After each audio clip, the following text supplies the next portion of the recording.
तो चलिए ठीक है, सबसे पहले तो नेम ऑफ पार्टीज देख लेते हैं। देखिए, पार्टीज का नाम में हमारे पास पहला नाम है मनोज कुमार सोनी का, और इसके अलावा एक और नाम है, वो है नाम कल्लू उर्फ हबीब। ये दोनों एपिलेंट थे। इन दोनों ने जो है अपील फाइल किया था against the state of Madhya Pradesh. तो चलिए सबसे पहले फैक्ट्स देख लेते हैं कि हमारे पास इस केस में फैक्ट्स हैं। तो फैक्ट्स दिए हैं पैरा नंबर 4 पर, तो सीधा मैं वहीं पर ही आ जाता हूँ।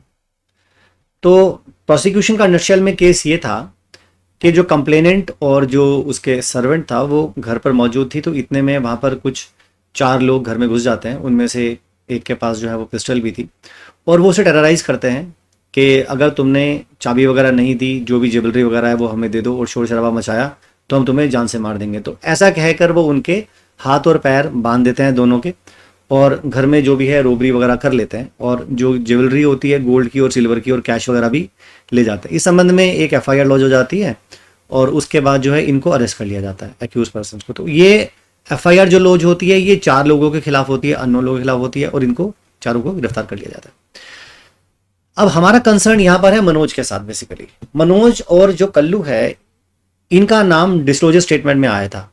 ये जो 4 लोग थे ना, इन 4 में से जो 3 लोग थे, 3 लोगों को तो इस कंप्लेनेंट ने मौके पे ही आइडेंटिफाई कर लिया था। जो कल्लू था उसको मौके पे आइडेंटिफाई नहीं कर पाई थी।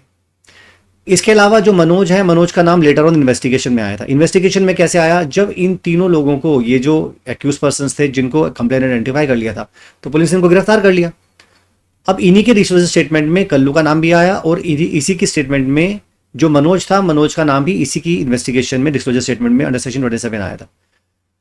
एलिगेशन मनोज के खिलाफ ये थी कि उसने ये जानते हुए कि ये माल चोरी का है, इनसे चोरी का माल रिसीव कर लिया था डिसऑनेस्टली। ठीक है, और ये माल जो है लेटर ऑन पुलिस ने 2 डिफरेंट डेट्स पर रिकवर भी कर लिया था। उसके रिकवरी मीमो भी बने थे। इसके अलावा जो भी ज्वेलरी वगैरह थी उसको भी आइडेंटिफाई करवा लिया गया था तहसीलदार के सामने। कल्लू के अगेंस्ट एलिगेशंस ये थी कि उसने कॉन्स्पिरेसी हैच की है बाकी तीनों के साथ मिलकर लूट करने के लिए। उसने इन्फॉर्मेशन दी थी इन तीनों लोगों को कि बेसिकली जो कंप्लेनेंट है वो घर पे अकेली है और घर पे कैश भी है, तो उसको आके तुम लूट लो। तो उनका कहना है कि कॉन्स्पिरेसी के तहत सारा काम हुआ है। तो अब ये कल्लू के खिलाफ और मनोज के खिलाफ डिस्क्लोजर स्टेटमेंट और रिकवरी के अलावा कोई और एविडेंस अवेलेबल नहीं है इस पूरे मामले में। मैं नटशेल में बता रहा हूँ, हालांकि यहाँ पर बहुत लंबे लंबे फैक्ट्स दिए हैं, बहुत कुछ दिया हुआ है, उससे मैं करूंगा तो वीडियो बहुत लंबा हो जाएगा। फिर क्या हुआ इस मामले में आगे, चार्जशीट फाइल हुई। चार्जशीट में यहाँ पर 5 लोगों के खिलाफ चार्जशीट आई। चार्जशीट में अगर जो जय हिंद था, जय हिंद के खिलाफ 450, 394, 397 read with section 25 1B arms act में फाइल हुआ। इसी तरह से आरिफ जो था, जो दूसरा एक्यूज पर्सन था, उसके अगेंस्ट 450, 394, 397 आर्म्स एक्ट में फाइल हुई। सुलेमान के अगेंस्ट 450, 394, 397, और कल्लू के खिलाफ 120B की एलिगेशंस थी, और मनोज के खिलाफ 411 की एलिगेशंस थी। बस ये है। और हमारा कंसर्न यहाँ पर जो कल्लू और मनोज है उनके साथ है, क्योंकि इन्हीं के अगेंस्ट डिस्क्लोजर स्टेटमेंट प्रूव किया गया है। इसके बाद ये मैटर जो है कमिट होकर जो कोर्ट ऑफ सेशंस के पास आ गया, और उसके बाद जो है चार्जेस फ्रेम वगैरह हो गए और मैटर आगे चला। इस मैटर को चलने के बाद सेशन कोर्ट ने कन्विक्शन कर दिया। कन्विक्शन करने के बाद ये जो सजा है यहाँ पर प्रोवाइड की गई है स्क्रीन पर, जैसे कि आप देख सकते हैं। जय हिंद और आरिफ को 450, 397 में कन्विट किया गया along with 25 arm act. Suleman को 450, 397 में कन्विट किया गया, कल्लू को 120B में, और मनोज को 411 ऑफ IPC में कन्विट किया गया। पनिशमेंट्स कितनी कितनी है वो मेरे से कंसर्न यहाँ पर नहीं है, तो मैं उनको यहाँ डिस्कस नहीं कर रहा हूँ। अब जब मनोज को कन्विट किया ट्रायल कोर्ट ने, तो उन्होंने कहा कि ट्रायल कोर्ट ने basically 2 different piece of evidences पर रिलाय अपॉन किया है। एक तो रिलाय किया है सीजर मीमो पर, मैं यहाँ हाईलाइट कर देता हूँ ताकि आपको आसानी हो जाए चीज़ों को समझने के लिए। एक तो ट्रायल कोर्ट ने जो बिलीव किया, उन्होंने कहा एक तो भाई इसके खिलाफ सीजर मीमो है,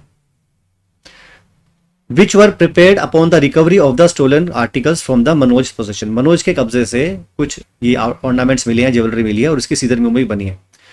and the identification memo in which the complainant identify the article stolen. इसके अलावा एक आइडेंटिफिकेशन मीमो भी बनाई गई, और उसमें बताया गया कि भाई कंप्लेनेंट ने जो भी जो ज्वेलरी वगैरह थी वो उसने आइडेंटिफाई कर ली कि हमारी है। और इसके अलावा जो ट्रायल कोर्ट थी उन्होंने एक सेक्शन 114 का भी प्रिजम्पशन ड्रॉ किया, ये कहते हुए कि एक्यूज पर्सन ने कोई भी एक्सप्लेनेशन नहीं दिया है कि चोरी के ठीक बाद में उसके पोजेशन से चोरी का माल मिला है, और उसने ये नहीं बताया कि चोरी का माल उनके पास आया कहां से। तो ये प्रिजम्पशन भी ट्रायल कोर्ट ने उसके अगेंस्ट प्रिज्यूम कर ली थी। तो ये सारे सेट ऑफ एविडेंसेस हैं, रिकवरी है, डिस्क्लोजर स्टेटमेंट्स हैं को एक्यूज पर्सन के, और जो कंप्लेनेंट था उसने अपने आर्टिकल को आइडेंटिफाई भी कर लिया है। कोर्ट ने प्रिजम्पशन भी ड्रॉ की है 114A की, ऑफ एविडेंस सेट की। तो ये सारी एलिगेशन उसके खिलाफ है। अब ये सारी चीजें होते हुए भी, ये सारे सेट ऑफ एविडेंस के होते हुए भी कोर्ट ने फाइनली कहा क्या इस मामले में। हालांकि जजमेंट बड़ा लंबा है, मैं डिस्कस करूंगा तो काफी समय लगेगा उसमें। तो जहां पर कोर्ट ने फाइनली जो हेल्ड किया, मैं उस पॉइंट पर आ जाता हूं ताकि आपको मालूम चल जाए कि इस मामले में हुआ क्या। रुक जाइए जरा, इसको नीचे ले लेते हैं। तो इस मामले में मैटर को कोर्ट ने किया क्या, जरा सीधा वहां पर आता है। ये पार्टीज के सबमिशन है, मैं वहां पर डिस्कस नहीं करूँ, थोड़ी लंबी है वहां पर, क्योंकि हमारे पास तो फैक्ट से मतलब है मुझे यहाँ पर। और कोर्ट ने बेसिकली हेल्ड किया क्या, बेसिकली ऑबिटर डिक्टा और रेशियो डिसेंडी को देखने से मतलब है। बाकी तो आप जजमेंट में कॉपी यहाँ पर अनेक्स कर दूंगा, आप देख लीजिए। तो यहाँ पर पैराग्राफ नंबर 21 को देखिए, कोर्ट क्या कहती है। अ डाउट लूम्स, यानी कि एक डाउट पैदा होता है। क्या डाउट पैदा होता है कोर्ट के सामने? कैन डिस्क्लोजर स्टेटमेंट पर से unaccompanied by any supporting evidence be deemed to be adequate to secure conviction? क्या कोई भी ऐसा एविडेंस जो सिर्फ डिस्क्लोजर स्टेटमेंट है और वो किसी और एविडेंस से सपोर्टेड भी नहीं है, अनअकम्पनीड भी नहीं है, क्या ये पर्याप्त है, क्या ये एडिक्वेट है कन्विक्शन करने के लिए? कोर्ट ने कहा आगे, वी फाइंड इट इम्प्लॉजिबल, यानी कि ये ऐसा करना संभव नहीं लगता, ऐसा लगता पॉसिबल नहीं लगता। Although disclosure statement hold significance as contributing factor in unriddling a case. वो कहते हैं डिस्क्लोजर स्टेटमेंट का इस्तेमाल केस को सॉल्व करने के लिए, उसके नैरेटिव्स को अनफोल्ड करने के लिए होती है।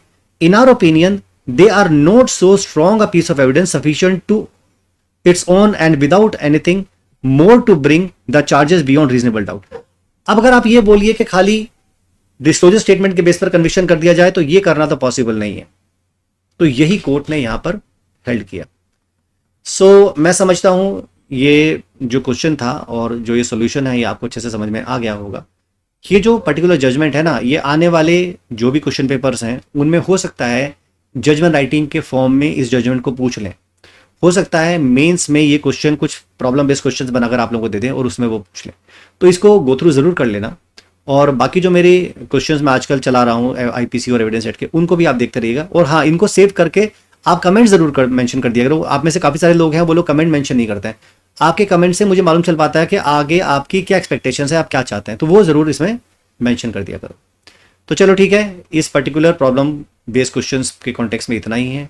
जल्दी ही मिलूंगा मैं आपके साथ किसी नए क्वेश्चन के साथ, तब तक लेगा मुझे परमिशन दीजिए। Thank you so much. जय हिंद, जय भारत।